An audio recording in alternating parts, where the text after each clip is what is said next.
Hi, வணக்கம். வாங்க, இன்றைக்கி என்ன வாங்கிட்டு வந்திருக்கோன்றது வீடியோவில் பார்த்துடலாங்களா?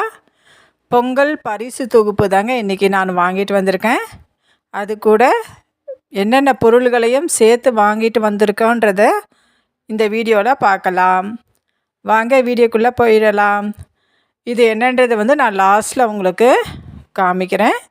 இது பார்த்திங்கன்னா இந்த 10 ரூபாய் காய்கறி பேக்கெட் இருக்குது இல்லைங்களா, இது ரேஷன் கடைக்கு போகிற வழியில் இருந்தது, அதனால் வாங்கினேங்க. பாருங்கள், வெண்டைக்காய் எவ்வளோ இருக்குது, 10 ரூபாய் தாங்க கவரு. இது கத்திரிக்காய்.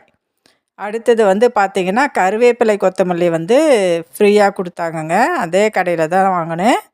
கவரும் விற்கும், அதே மாதிரி கிலோவில் போடுற அந்த காய்களும் அங்கே விற்கும். அடுத்தது பர்ஸ் எடுத்து தனியாக வச்சிடலாங்க. நீங்கள்லாம் பொங்கல் பரிசு தொகுப்பு வாங்கிட்டீங்களான்றதை எனக்கு கமெண்ட்டில் சொல்லுங்கள். எல்லாருக்கும் ஒன்றே தான் கொடுப்பாங்க. எங்கள் ஊரில் எப்படி என்ன கொடுத்துருக்காங்கன்றதை தான் இந்த வீடியோவில் பார்க்க போகிறோம். இது பார்த்திங்கன்னா உருளைக்கிழங்குங்க, எவ்வளோ இருக்குது பாருங்கள். கொஞ்சமாக டேமேஜ் ஆன கிழங்கு தான், இருந்தாலும் நல்லா இருக்குது பெருசு பெருசாக. இது வெங்காயம் ஃப்ரெஷ்ஷாக இருந்ததுங்க. எவ்வளோ ஃப்ரெஷ்ஷாக இருக்குது பாருங்கள். நாங்கள் இங்கே வாங்குவோம். அது கொஞ்சம் சின்னதாக இருக்கும். ஆனால் ரேட்டு பார்த்திங்கன்னா இங்கேயும் 50 ருபீஸ் தான், அங்கேயும் 50 ருபீஸ் தான். அதனால் நான் பொங்கலுக்கு நல்லா ஃப்ரெஷ்ஷான வெங்காயம் போடலாம்னு சொல்லிட்டு அங்கேருந்தே வாங்கிட்டு வந்துட்டேங்க. கிலோ 50 ரூபாய். இந்த கிழங்கு குழந்தைங்கள் நிறைய சாப்பிடுவாங்கன்றதுனால 2 பேக்கெட்டு உருளைக்கிழங்கு வாங்கிட்டேன். இது பார்த்திங்கன்னா பீட்ரூட்டு தாங்க. அடுத்தது ரேஷன் கடையில் என்ன கொடுத்தாங்கன்னா ஒரு முழு கரும்பு கொடுத்தாங்க. அதை நான் 3ஆக வெட்டி எடுத்துகிட்டு வந்துட்டேன். ஏன்னா ஃபுல்லாக தூக்கிட்டு வர முடியாது. இது பார்த்திங்கன்னா பச்சரிசி 1 கிலோ நல்லா இருக்குங்க. பச்சரிசி அது 1 கிலோ கொடுத்தாங்க. ஒரு முழு கரும்பு கொடுத்தாங்க. நெக்ஸ்ட்டு பாருங்கள், இது ஒரு புடவை. இது 3 கலரில் இந்த புடவை இருந்ததுங்க. ஒன்று ப்ளூ கலரு, ஒன்று ரோஸ் கலரு, அடுத்தது ப்ளூவும் ரோஸும் கலந்தது.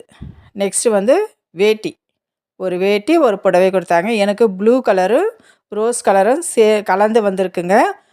இங்கே பாருங்கள், 1 கிலோ சர்க்கரையும் பச்சரிசியும் ரொம்ப நல்லா இருந்தது. உங்களுக்கெல்லாம் என்ன கலர் புடவை வந்ததுன்றது, பொங்கல் தொகுப்பில் வந்ததுன்றது எனக்கு கமெண்ட்டில் சொல்லுங்கள். அப்புறம் பார்த்திங்கன்னா இது வடை வாங்கிட்டு வந்திருக்கேங்க. மெது வடை வாங்கிட்டு வந்திருக்கேன். 1 கிலோ வெங்காயம். சரிங்களா? இது உங்களுக்கு பொங்கல் தொகுப்பு நீங்களாம் வாங்கிட்டீங்களா? உங்களுக்கு என்ன கலரில் புடவை கொடுத்தாங்கன்றது எனக்கு கமெண்ட்டில் சொல்லுங்கள். இந்த கவர் லாஸ்ட்டில் காமிக்கிறேன்னு சொல்லியிருந்தேன் பாருங்கள். வரும்போது இறால் அப்போ தான் எடுத்துகிட்டு வந்திருந்தாங்க ஃப்ரெஷ்ஷாக. அதனால் 100 ரூபாய்க்கு இறாலும் வாங்கிட்டேன். 3 மெதுவடையும் வாங்கிட்டு வந்திருக்கேங்க. மெதுவடை எங்களுக்கு ரொம்ப பிடிக்குன்றதுனால மெதுவடையும் வாங்கிட்டேன். இதுதான் நாங்கள் பொங்கல் தொகுப்பு கூட வாங்கிட்டு வந்திருக்கிற பொருள்கள்ங்க. இந்த வீடியோ அனைவருக்கும் பிடிச்சிருக்குன்னு நினைக்கிறேன். பிடிச்சிருந்தால் லைக் பண்ணுங்கள், ஷேர் பண்ணுங்கள், கமெண்ட் பண்ணுங்கள், சப்ஸ்கிரைப் பண்ணுங்கள்.